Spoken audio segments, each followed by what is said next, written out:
mais Célia, elle sort quand ta prochaine vidéo? Pourquoi tu fais pas de vidéo? Fais des vidéos, t'as rien d'autre à faire, non? Hey, all right, I'm doing it right now.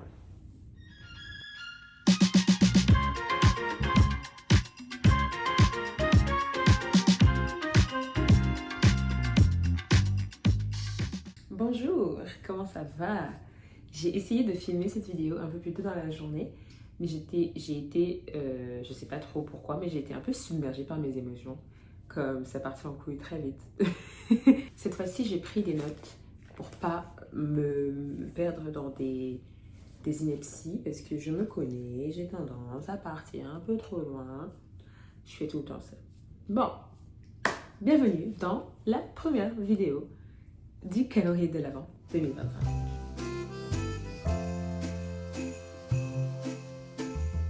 Oh, mon bébé, t'as les yeux tout sales. Cette vidéo est un life update, donc je vais principalement parler face cam et essayer de vous faire un petit récap de ces derniers mois. Bon, le sujet principal de ce life update, c'est quand même ma situation au Québec qui a changé et qui c'est pas plaisant. J'aimerais que vous leviez la main si votre année 2025 se passe exactement comme vous l'aviez prévu. Parce que c'est pas mon cas, du tout. Vraiment pas. Je dirais même que c'est la merde. Je vais essayer de ne pas tomber dans la colère et rester très calme parce que je n'ai pas envie de devoir refilmer une troisième fois cette vidéo. Alors, ça fait depuis le début du mois de novembre que je ne suis plus à l'école et que je travaille. Pour une raison simple, j'ai été désinscrite de mon programme universitaire pour l'automne 2025 et de ce fait, je n'ai pas le droit de travailler au Québec. J'ai cependant le droit de rester sur le territoire, mais jusqu'à quand? Ça, je ne sais pas. Alors, en fait, je vais essayer d'être très concise, mais c'est une histoire de permis d'études. J'ai pas encore reçu mon permis d'études. Et au moment où j'ai reçu mon certificat d'acceptation au Québec, le CAQ, c'est ce qu'on doit demander avant de faire le permis d'études pour pouvoir rester au Québec. Je l'ai reçu trop tard, ce qui fait que l'université a annulé mon admission et ce qui fait que j'ai dû quitter mon travail et que là, maintenant, je me retrouve un peu sans rien. Tant que j'aurais pas reçu mon permis d'études, il y a de fortes chances que je puisse pas m'inscrire à l'hiver. Et là, il est encore en traitement, donc je ne sais pas trop comment ça va se passer. Ce qui fait que je n'ai plus de revenus. Mon niveau de vie a considérablement baissé. J'ai encore mes parents qui m'aident à payer mon loyer. J'essaie quand même de vivre, hein, pas là pour se laisser mourir, mais ce n'est pas très plaisant comme situation. Ce qui m'inquiète le plus, c'est que je ne sais pas du tout si l'année prochaine je pourrai retourner à l'école. J'en ai aucune idée parce que finalement, on m'avait dit que en théorie, j'étais toujours admise dans mon programme, sauf que là, je suis allée vérifier et en fait, je suis plus du tout admise dans ce programme, il faudrait que je me réinscrive. Sauf que la période de réinscription, elle est déjà passée, je sais pas. Et du coup, est-ce que ça voudra dire que je dois quitter le pays? Parce que je peux pas partir comme ça. Je vis en colocation, j'ai mes animaux qui sont là, je peux pas juste partir, j'ai une vie ici. Je vous avoue que en ce moment, je suis un petit peu dans le déni. Je play pretend, je fais genre tout va bien. Alors qu'au fond, je sais que ça va pas et je le ressens parce que mes émotions sont un peu cafouillis. C'est pas facile là en ce moment. Mais il faut pas se laisser abattre, ok? Ça va, c'est pas grave. J'ai juste l'impression d'avoir raté ma vie, mais tranquille. I mean, personne n'est parfait et tout le monde fait des erreurs, right? Et j'ai fait plein d'erreurs dans ma vie, j'en ai fait tellement, c'est abusé. Et j'imagine qu'il faut que je continue à en faire pour avancer. De toute façon, c'est pas comme si le monde arrêtait de tourner juste parce que Célia va pas bien. Ça tourne toujours, il y a toujours des gens qui vivent, il y a toujours des gens qui s'en sortent, il y a des gens qui s'en sortent pas forcément. Et moi, j'ai envie de faire partie des gens qui s'en sortent. Donc, je vais essayer de m'en sortir. Je sais que ça sonne really depressing, mais j'essaie de faire en sorte de pas justement tomber là-dedans. Parce que je sais que ça sert à rien en fait, ça va pas m'aider si jamais je commence à être triste là, on va pas s'en sortir. T'es assis sur mon carnet de notes. Le premier point a été évoqué, nous pouvons donc le rayer.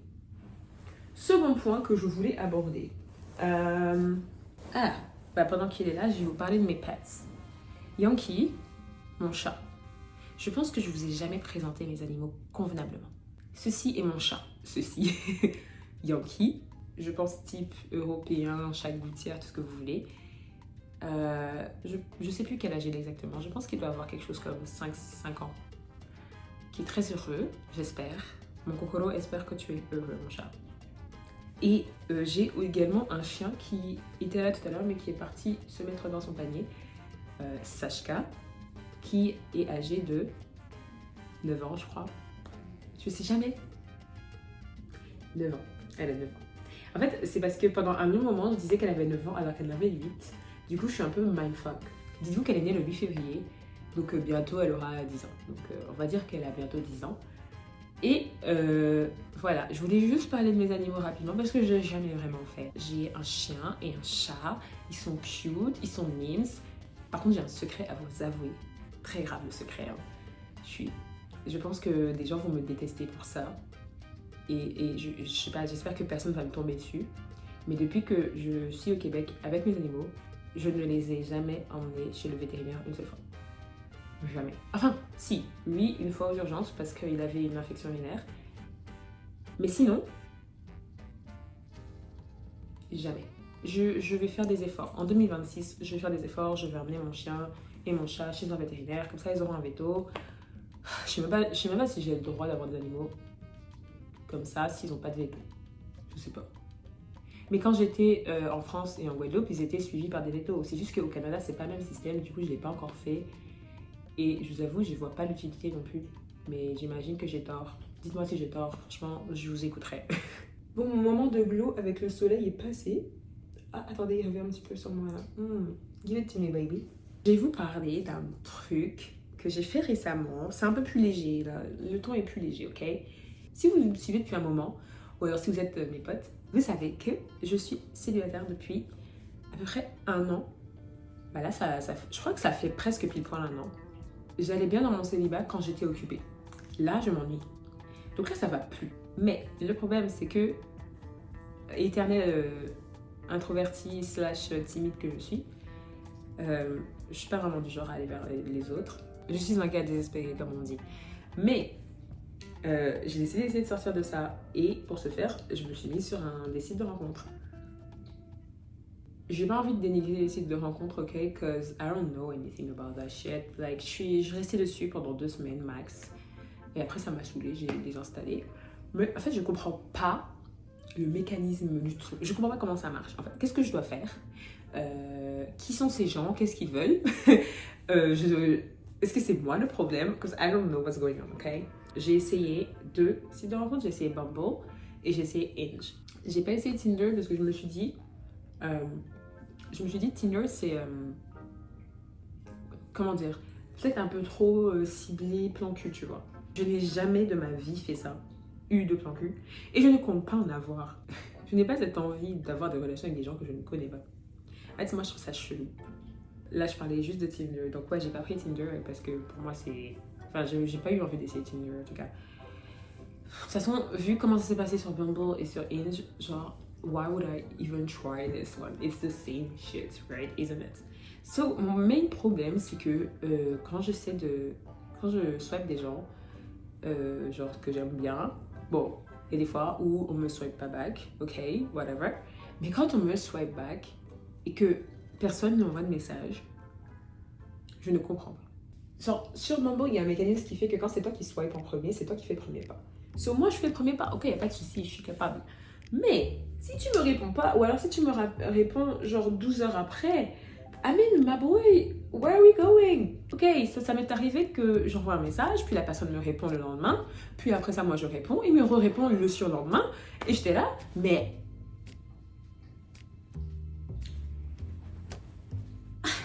tu es trop occupé, mais désinstalle l'application. Pourquoi tu es là? I guess que comme je fais pas grand chose à part être chez moi et que je suis sur mon téléphone assez souvent quand même, j'imagine que je suis plus prompte à répondre à des messages, mais quand même. Déjà, pourquoi c'est toujours moi qui dois parler en premier? Et j'ai supprimé mes comptes. D'ailleurs, allez pas chercher, hein, j'ai tout supprimé, il n'y a plus rien. Parce que je vois pas l'intérêt de continuer à être là-dessus si jamais ça sert à rien, tu vois.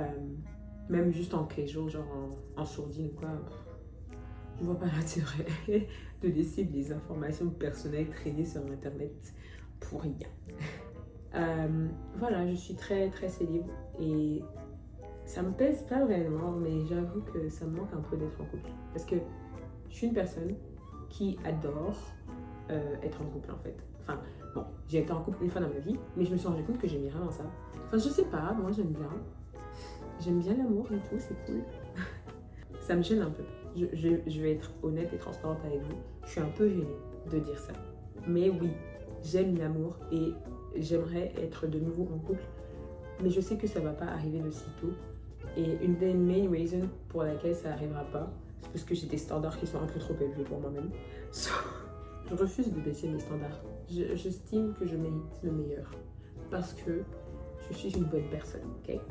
Anyway, Yankee, tu es encore allongé sur mon carnet. De toute façon, je pense que 2026 ne va pas être l'année où je vais être en couple. Vraiment pas. On va laisser ça à 2027, voire 28, voire 29, voire 30. Peut-être quand j'aurai 30 ans. Right now, comme j'arrive même pas à prendre soin de moi-même là. Donc c'est pas moi qui vais aller prendre soin d'une relation. Genre c'est mort. C'est bon. J'ai pas la patience, je suis fatiguée. Je peux me plaindre autant que je veux, que je me sens seule ou quoi que ce soit. Tant que je suis pas prête à mettre l'investissement, ça ne va pas arriver de toute façon. So, on va pas essayer. Il faut être réaliste hein, de temps en temps. Je voulais faire une aparté. En fait, je n'ose pas en parler. Vous savez, j'ai pas d'amis. Enfin, j'ai des amis, ok. Mais en fait, j'ai souvent eu le sentiment que mes amis, c'était pas les bons. J'ai très souvent le sentiment que mes amis, c'était pas les bonnes personnes pour moi. Parce que on n'a pas la même vision des choses sur cette. Il y a des choses sur lesquelles on n'a pas la même vision. Il y a des choses sur lesquelles on est vraiment contradictoire. Ou alors, j'ai pas l'impression parfois d'être comprise en fait.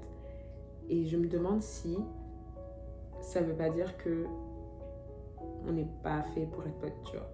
Et j'imagine que c'est comme ça que ça fonctionne l'amitié. Vous n'êtes pas obligé d'être d'accord sur tout, vous n'êtes pas obligé d'être similaire sur tout. Mais je sais pas trop, mais il y a des choses, parfois ça me rend triste en fait. Comme il y a vraiment des fois où je me sens pas du tout comprise, comme vraiment pas. Comme j'ai vraiment l'impression que c'est moi le problème et que je suis un extraterrestre. Le nombre de fois que ça m'est arrivé que je suis avec des potes, on parle, et au bout d'un moment, moi je parle, et là tout le monde me dit mais Célia arrête. Et je suis juste en mode mais genre qu'est-ce qu'il y a? Et tout le monde a l'air d'être d'accord sur le fait que je fais chier quoi. Et je me dis mais what did I do? Like... Et je pense que c'est à cause peut-être de manque de communication et aussi de manque de compatibilité en fait. Je sais pas si j'ai déjà été réellement compatible avec quelqu'un. Comme le nombre de personnes que je considérais comme mes meilleurs potes qui genre ont disparu de ma vie comme ça. C'est pas genre comme, vous savez, vous avez des amitiés où, bon, à cause de la distance, vous parlez plus trop, mais quand vous vous revoyez, vous reparlez au calme et tout, et c'est fun. Et j'en ai aussi des comme ça. Et c'est très cool. Même si on ne se prend pas tout le temps des nouvelles, bah, de temps en temps, quand on se voit, on est content, tu vois. Mais j'ai aussi des potes, pareil, on s'est séparés et maintenant ils me détestent. Et je comprends pas. Et je me dis, mais why do you hate me so bad? Like, what did I do? Like, growing up, j'ai toujours essayé d'être une personne qui pouvait être appréciée par le plus grand nombre parce que je voulais pas être toute seule. J'étais un peu une yes girl, comme à chaque fois qu'on me demandait quelque chose, je disais oui. J'étais toujours prête à aider, toujours là, en mode oui, allons-y, faisons-le, tu vas aller là, on y va, tout ça, tout ça. Puis après, en grandissant, j'ai un peu abandonné ce schéma parce que je me rendais compte que c'était un peu trop toxique. Et surtout que c'était... Bah, parfois, je me forçais à faire des trucs que je voulais pas faire alors que bah, c'est pas cool, tu vois. Donc, j'ai commencé à être un peu plus, on va dire, affirmée, avoir plus de caractère, être plus en mode bah non, je veux pas, et fuck that. So, like... Et je commençais à dire ma phrase favorite, qui est je m'en fous. Et je sais pas à quel moment les choses ont commencé à devenir si weird et si étrange dans mes amitiés pour que je ne me sente pas genre acceptée quoi. Et du coup je me fais beaucoup cette réflexion en ce moment parce que je me dis que s'il y a un problème, bah, il faudrait peut-être que j'arrive à le résoudre, tu vois, parce que j'ai l'impression que je suis C'est quand même un schéma qui est assez récurrent. Ce serait peut-être pas très honnête de dire que j'ai ce problème avec tout le monde, parce que c'est pas vrai. J'ai des potes avec qui j'ai pas ce problème, mais aussi on n'a pas la même relation, tu vois. Il y a des amis avec qui j'ai plus de proximité, d'autres avec qui je suis plus honnête, plus sincère, entre guillemets. Honnête dans le sens où on se connaît plus, du coup je partage plus de choses. Il y en a à qui je partage moins de choses parce qu'on se connaît moins. Mais c'est quand même mes amis, mais c'est pas la même relation, tu vois. Bon, je pense que vous comprenez ce que je veux dire. Mais en tout cas, ouais. Du coup, je sais pas. Tu sais, c'est dur quand on est adulte de se faire des potes. C'est vraiment super dur. Parce que t'as vécu des trucs, t'es là, t'es plus dans l'insouciance. Et tu sais que si t'ouvres ton cœur à la mauvaise personne, t'es foutu, genre. J'essaie de le verbaliser parce que j'ai pas envie que ça devienne un truc, genre, qui prenne trop de place après. Comme j'ai envie d'essayer de le comprendre et d'essayer de travailler dessus un peu. Donc je verbalise, mais j'ai vraiment des problèmes de communication. J'arrive pas vraiment à parler avec les gens parce que j'ai un peu peur du rejet.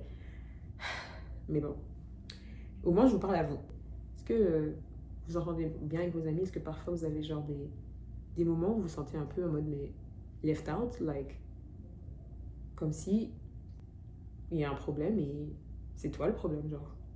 La dernière chose que je voulais aborder du coup c'était le calendrier de l'Avent 2025. Qu'est-ce que c'est le calendrier de l'Avent 2025?